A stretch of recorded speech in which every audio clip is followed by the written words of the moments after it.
Yes, 10th class. Today we start the topic monohybrid cross.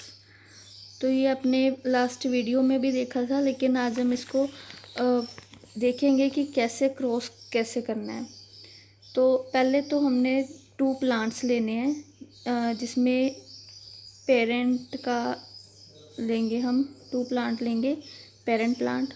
उसमें एक character है toll का, तो हम एक टॉल ले लेंगे, दूसरा ड्वार्फ शॉर्ट करैक्टर ले लेंगे। तो जो टॉल है उसके लिए जीनोटाइप हम यूज़ करेंगे कैपिटल टी, और ड्वार्फ के लिए यूज़ करेंगे स्मॉल टी। और इन दोनों की अब क्रॉसिंग करवाएंगे। ये जो है कैपिटल टी ये और स्मॉल टी ये वाली, ये दोनों क्रॉसिंग के बाद बन जाएगा capital T small T. Then ये वाला इसके साथ करेगा कैपिटल टी स्मॉल टी। फिर दोबारा ये वाला करेगा किसके साथ, इसके साथ कैपिटल टी स्मॉल टी। अब ये वाला करेगा फर्स्ट वाले के साथ कैपिटल टी स्मॉल टी। तो 4 हमारे पास रिजल्टेंट प्लांट्स बनेंगे। दोनों में अब एक कैपिटल है, एक स्मॉल है, एक कैपिटल है, एक स्मॉल है। तो ये तीनों क्या बन गए हैं, हाइब्रिड बन गया, हाइब्रिड टॉल प्लांट्स। हाइब्रिड का मतलब क्या है कि इसमें एक डोमिनेंट करैक्टर है, एक स्मॉल करैक्टर है। तो जो दोनों की प्रेजेंस में कौन सा अपने आप को शो करेगा, डोमिनेंट वाला, मतलब टॉल करैक्टर अपने आप को शो करेगा, और जो स्मॉल टी है ड्वार्फनेस है वो अपने आप को शो नहीं कर पाएगा। तो यहाँ पे जो बने वो हाइब्रिड टॉल प्लांट्स है। और ये हमारे पास जो जनरेशन आई है ये F1 जनरेशन बनी है, जिसको हम फैलिलियल जनरेशन भी बोलते हैं। अब इस फैलिलियल जनरेशन को capital T small T, capital T small T, अब इन दोनों को हमने क्रॉस करवाना है। तो इसकी क्रॉसिंग कुछ ऐसे होगी, कैपिटल टी और कैपिटल टी ये दोनों, फिर से ये वाला और ये वाला कैपिटल टी स्मॉल टी। अब इस टी स्मॉल टी की और कैपिटल की बन जाएगी, और लास्ट पे ये दोनों एंड वाले। तो अब हमारे पास जो रिजल्टेंट आएगा उसमें ये दोनों के दोनों ही टी कैपिटल है, तो ये तो टॉल है, प्योर टॉल। ये दोनों क्या है, हाइब्रिड टॉल।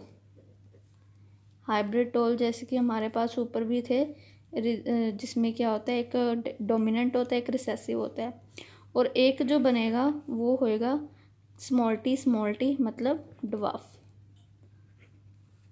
तो हमारे पास रेशो क्या आएगी, 1 टॉल 1 ड्वार्फ और 2 हाइब्रिड। तो ये हमारे पास रेशो आती है।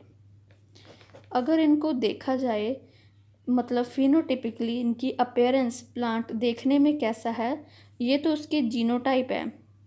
अगर इसको फिनोटाइप रेशो में अगर हमने काउंट करना है तो 3 हमारे पास टॉल आएंगे, एक ये वाला टॉल और 2 ये वाले टॉल। इसके सिर्फ गैमीट्स डिफरेंट है, जीन्स डिफरेंट है, बट देखने में ये तीनों के तीनों प्लांट टॉल ही होंगे। तो टॉल हमारे पास आ जाएंगे 3 और ड्वार्फ हमारे पास आ जाएगा 1।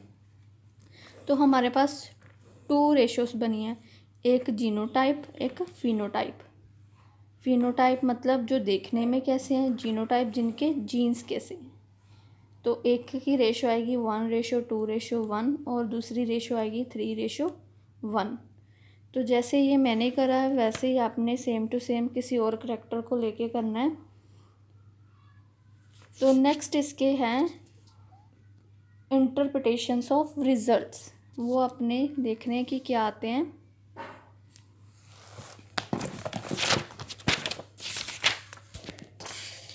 इंटरप्रिटेशंस ऑफ रिज़ल्ट में क्या है, सबसे पहले जो मेंडल ने एक्सपेरिमेंट किया F1 और F2 जनरेशन्स उसने ये जो निकाली, उसके क्या क्या रिज़ल्ट देखने को मिले उसके बारे में है।